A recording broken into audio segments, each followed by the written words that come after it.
पिंडत्रय देवताभ्यो नमः ध्यानावाहना षोडशोपचार पूजान् समर्पयामि। ओम अयोध्या मधुरामाय काशी गांज अवंतिकाः पूरी द्वारावती देवा सप्तैते मोक्षदायिकाः अहं काशीं गमिष्यामि त्रयमनिवसाम्यम् इति भगवान् सदङ्गासी दासवसन्नभेत् श्रीशैलङ्कासी केदारङ्गालहस्तेश पक्षिषं पंचक्षेत्रं पठेन् नित्यं महापातकनाशिनं पिण्डत्रयाधिष्ठान देवताभ्यो नमः।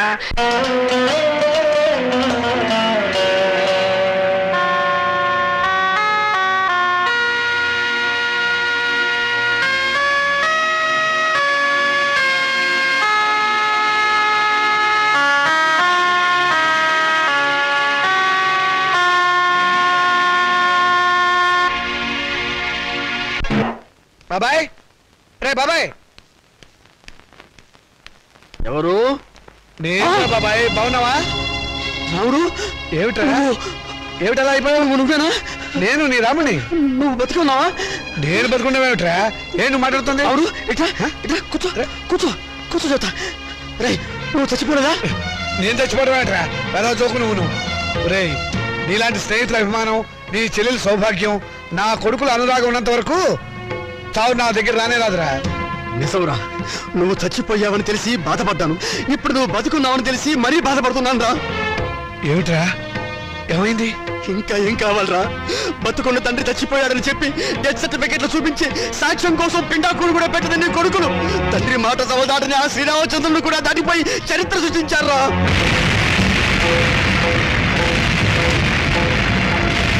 నేను చచ్చిపోయాని చెప్పి నా కొడుకులు పిండాకుడు కూడా పెట్టారు.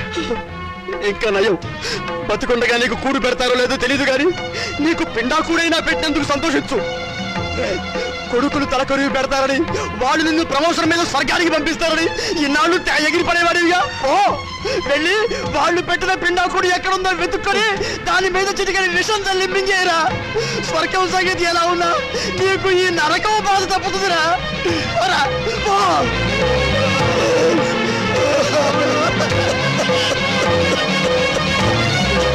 ఇది కూడా నేను చచ్చినట్టు దొంగ సర్టిఫికెట్ సృష్టిస్తారా? నా పిఎఫ్ నా పెన్షన్ తీసేసుకుంటారా మిమ్మల్ని? ఏ నువ్వు చావా? రేపు నువ్వు చేస్తే పిఎఫ్ మాకెవరా?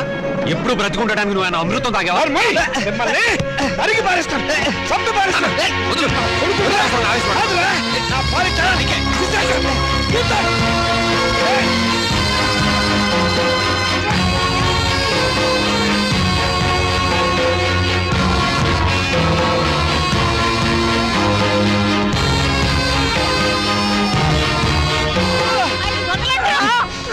ముసలాడివి నీకే ఇంత ఆవేశం గుర్రాల్లో మాకెంత ఉండాలి?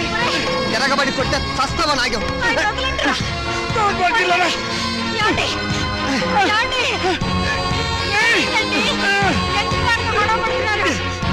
మర్యాదగా బయటకు వెళ్తావా లేదా?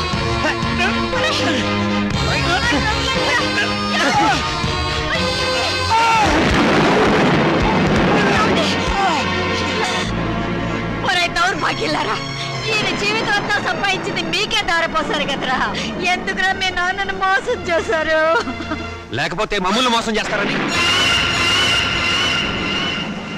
లోకులు కాకులై కూస్తే రేపు మీ మనసు మరి మీ కూతురికి ఆస్తి పంచాలనే ఆలోచన మీకొస్తే మాకు అదేం కావాలి? అందుకనే మిమ్మల్ని కావాలని తీర్థయాత్రలకు పంపించి ప్రపంచం దృష్టిలో మీరు చచ్చారని నమ్మించాం. అందుక మమ్మల్ని తీర్థయాత్రలకు పంపింది. లేకపోతే తీర్థయాత్రలకు వెళ్ళి పుట్టాడు పుణ్యం మూట కట్టుకొస్తారానే?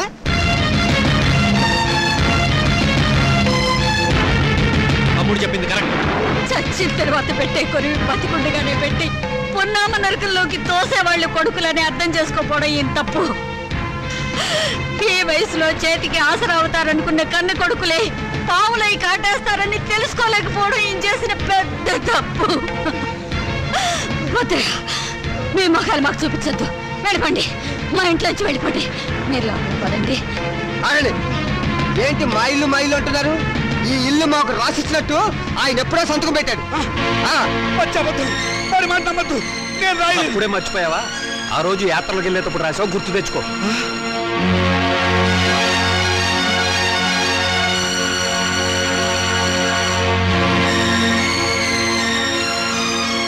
సీత నీ కొడుకులు పెద్ద కుట్ర చేశారు, నమ్మించి మోసం చేశారు. ఏంటి ఏదో పెద్ద మోసం చేసినట్టు మాట్లాడతారు? మర్యాద కుక్కలా ఒక మూలన పడి ఉండండి. ఇంత పిండం పడేస్తాం. చేస్తే సంవత్సరానికి ఒకసారి పిండం పెట్టాలి. బతుకున్నారు కాబట్టి రోజుకు 2 సార్లు పిండం పడేస్తాం. ఎందుకంటే మమ్మల్ని కని చచ్చారుగా.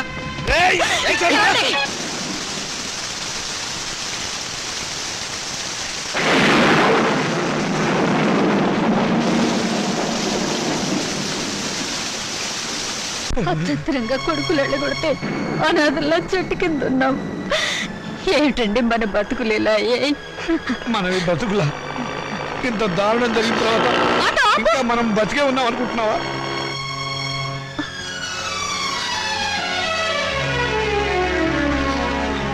అమ్మా, నాన్న, మీరిక్కడ ఏం జరిగింది? మీ అన్నయ్యలు మమ్మల్ని వెళ్ళగొట్టారమ్మా. మరి నేను గుర్తుకు రాలేదా అమ్మా? ఈ కూతురు ఇంటికి రావాలనిపించలేదా నాన్న? ఇంకా మమ్మల్ని క్షమిస్తున్నావా తల్లి? వద్దమ్మా, వద్దు. ఏ మాటలన్నా ఇవి? నేను మీకు చేసిన అన్యాయానికి కూతురు నన్నేగా రానంటున్నారు. ఇదే కొడుకైతే ఇలా అనగల. వద్దమ్మా, ఆ పదమే ఉచ్చరించకమ్మా, నేను భరించలేను.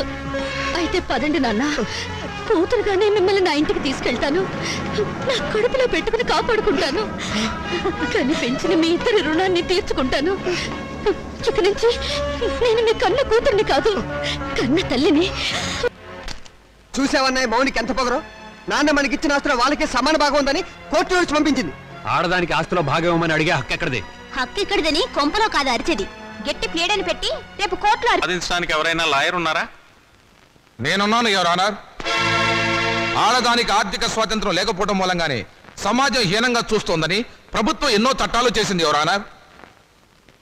1937 సంవత్సరం వరకు ఉమ్మడి కుటుంబంలోని ఆస్తిపై స్త్రీలకు ఎటువంటి హక్కు లేదు. కానీ Hindu women's right to properties act of 1937 ప్రకారం పూర్వీకుల ఆస్తిపై మగవారితో పాటు ఆడవాళ్లకు కూడా ఆస్తిపై హక్కు వచ్చింది. కానీ ఆ హక్కు ఆస్తిని అనుభవించడానికే తప్ప అమ్మటానికి గాని ఇతరత్రా ఉపయోగించుకోవడానికి గాని వీల్లేదు.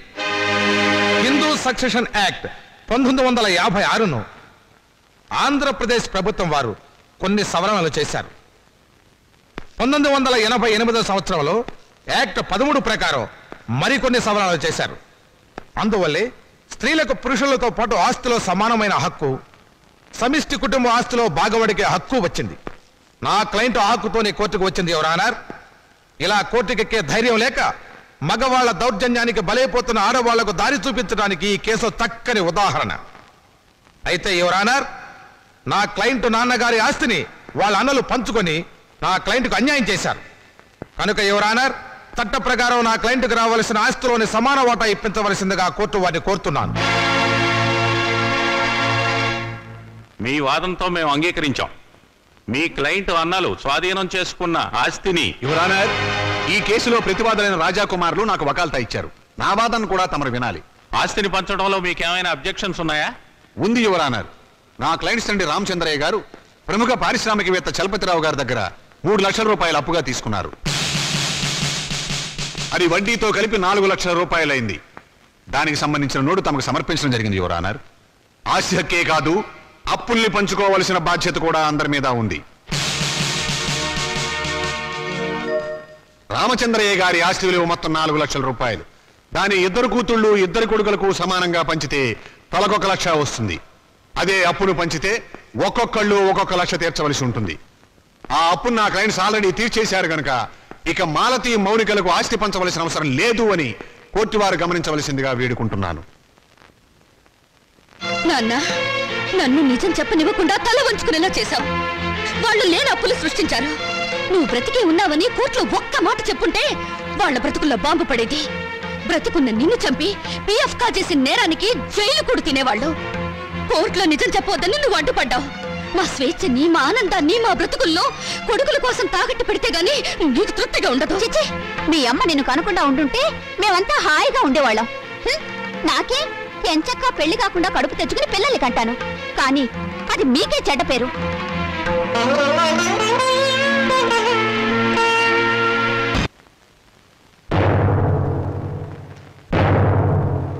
యువర్ ఆనర్, ఇది ప్రపంచ న్యాయ చరిత్రలోనే కనీ విని ఎరుగని కేసు.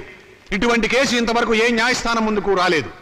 నా క్లయింట్స్ రాజా కుమారుల తరఫున వకాల్తా తీసుకున్న నేను ఈ కేసులో ప్రతివాదైనటువంటి మౌనికను కొన్ని ప్రశ్నలు వేయడానికి అనుమతించవలసిందిగా కోర్టు వారిని వేడుకుంటున్నాను. Yes granted. మౌనిక మౌనిక మౌనిక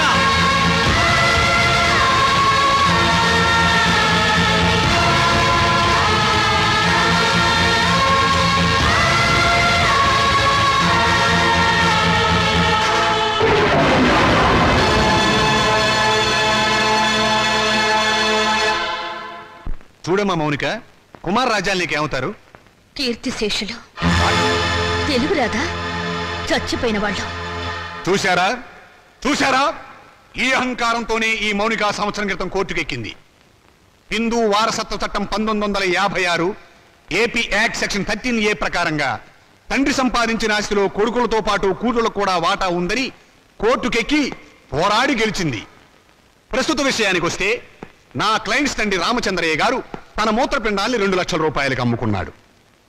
ఆనాడు న్యాయం, చట్టం, వారసత్వం అంటూ పోరాడి తన ఆశక్కును గెలుచుకున్న ఈ మౌనిక తన తండ్రి మూత్రపిండాలమ్మి సంపాదించిన 2 లక్షల రూపాయలు తండ్రి ఆస్తేనని, తనతో పాటుగా తన అన్నలు కూడా దాంట్లో వాటా పంచాలి అన్న ఇంగిత జ్ఞానం లేకుండా వాళ్ళని మోసం చేసే డబ్బు మొత్తం కాజేసింది. మూత్రపిండం ఆస్తి కాదు, శరీరంలో ఒక భాగం. అదే అదే యువర్ ఆనర్, అది శరీరంలో ఒక భాగమే అయినా అమ్మినప్పుడు డబ్బు వస్తే అది ఆస్తి కిందే లెక్క. నా క్లయింట్స్ అండి రామచంద్రయ్య శరీరం ఎవరిది? నా క్లయింట్స్ తాత నాయనమ్మలది. వాళ్ళు జన్మనివ్వబట్టే కదా ఈ రామచంద్రయ్య అనే వ్యక్తి భూమి మీదకి వచ్చింది. అంటే రామచంద్రయ్య శరీరం వాళ్ళ తాతగారిది అన్నమాట. మరి తాతగారిచ్చిన ఆస్తిని పంచుకునే హక్కు ఉన్నప్పుడు ఆయన జీవం పోసిన శరీరాన్ని పంచుకుంటే తప్పేమిటి?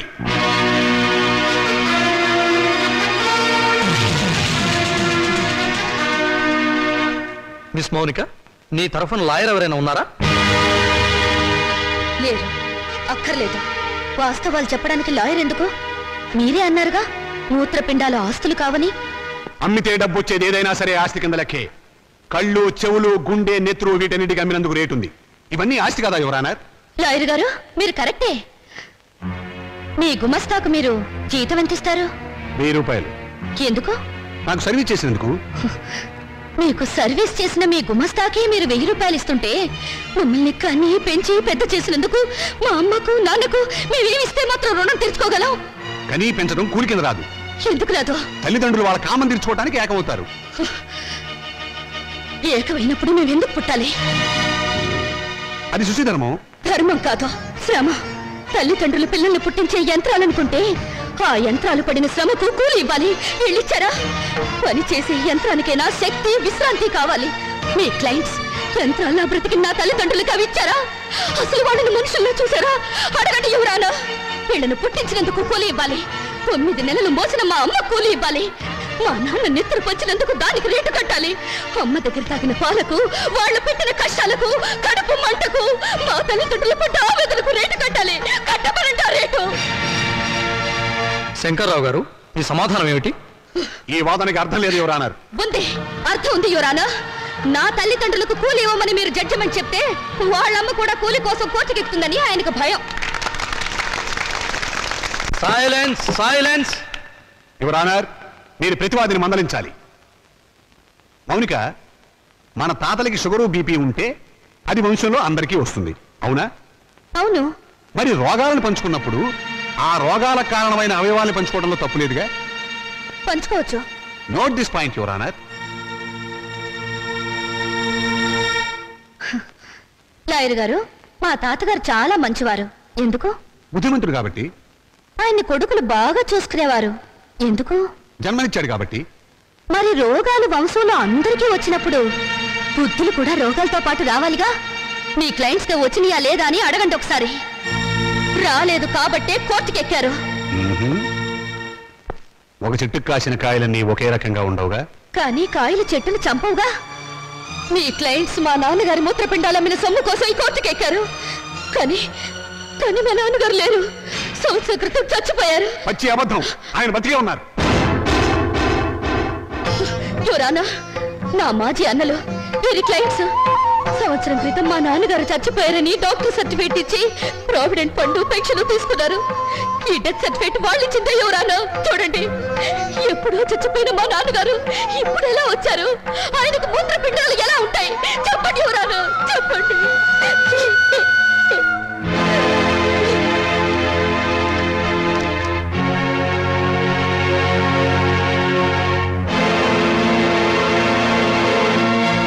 అవును, రామచంద్ర చచ్చిపోయాడు కదండి. అది సంవత్సరం క్రితం చచ్చిపోయిన వాళ్ళకి బూడిద తప్ప ఇంకేముంటుంది యువరానా? నేను చావలేదు, బతికే ఉన్నాను.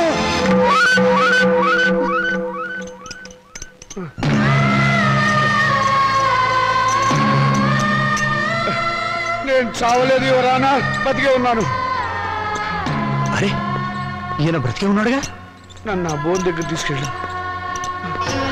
యువరానా, మీరు లా పుస్తకాలు చదివి తీర్పు చెప్తారు, లా లేని ప్రపంచం తీరును, రక్త సంబంధం తీరును చూసి తీర్పు చెప్తారు. ఆలోచించండి. కొడుకుల పిచ్చిలో పడి కూతుర్లకు అన్యాయం చేశాననే బాధలు ఈ వెర్రి తండ్రి 2 లక్షలకు మూత్రపిండం అమ్ముకున్నాడు. ఆ సొమ్ములో వాటా కావాలని వీళ్ళు కోర్టుకెక్కారు. తల్లిదండ్రుల రక్త మాంసాలు పంచుకునేవి కావు. ప్రపంచంలో ఏ కోర్టులోనూ ఇటువంటి కేసు ఏ బిడ్డ ఏ తండ్రి మీద వేయలేదు. ఆ అదృష్టం మన రాష్ట్రానికి దక్కింది ఎటువంటి కొడుకుల దయ వల్ల. యువరానా, తండ్రి మాట కోసం రాముడు 14 ఏళ్లు అడవికి వెళ్ళాడు. తల్లిదండ్రులను పూజించి పాండురంగుడు దేవుడయ్యాడు. వీరగాథలు చెప్పి శివాజీ నెత్తురులో దేశభక్తి నింపింది అతని తల్లి జిజియాబాయ్. అటువంటి తల్లులు, తండ్రులు, బిడ్డలు పుట్టిన చరిత్ర గల దేశం మనది. ఓ చరిత్రలో పుట్టిన పురుగులు నా అన్నలు. శిబి చక్రవర్తి, కర్ణుడు వాళ్ళ శరీరాలను కోసి దానం చేస్తే కన్న వాళ్ళను కోసి పెళ్ళాలతో పలా వండించుకుని తినాలనే పుర్రెలు వీళ్ళవి. అందుకే రక్త మాంసాల కోసం కోర్టుకెక్కారు. కుక్క మాంసం తినదు, కానీ మనిషి మాంసం కోసం, కన్న వాళ్ళ మాంసం కోసం ముందుకొచ్చారు. నాగరికతకు పట్టిన చెడ పురుగులు బిడ్డ. ఇటువంటి వాళ్ళను క్షమించి వదలకూడదు యువరానా. చెప్పండి మీ జడ్జిమెంట్. దేశ జనాభా పెరగకుండా ఆపరేషన్లు చేయించడం కాదు, ఇటువంటి మాతృహంతకులు, పితృహంతకులు దేశంలో పెరగకుండా కొత్త ఆపరేషన్లు కనిపెట్టమని సైంటిస్టులకు చెప్పండి యువరానా, చెప్పండి.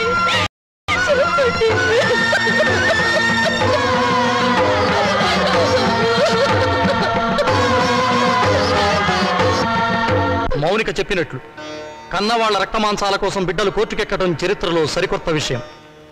ఇది న్యాయం దృష్టితో కాకుండా మానవతా పరిధి విషయంలో ఆలోచించవలసిన విషయం. జన్మనిచ్చిన తల్లిదండ్రులను గౌరవించిన వాడు దేశాన్ని కూడా గౌరవించలేడు. ఈరోజు కన్న తల్లిదండ్రులను రేపు దేశాన్ని కూడా అమ్ముకుంటాడు.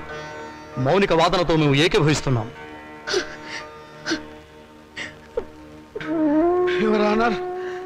మీరు తీర్పు చెప్పబోయే ముందు నా ఆవేదన చెప్పుకునే అవకాశం ఇవ్వవలసిందిగా ప్రార్థిస్తున్నాను.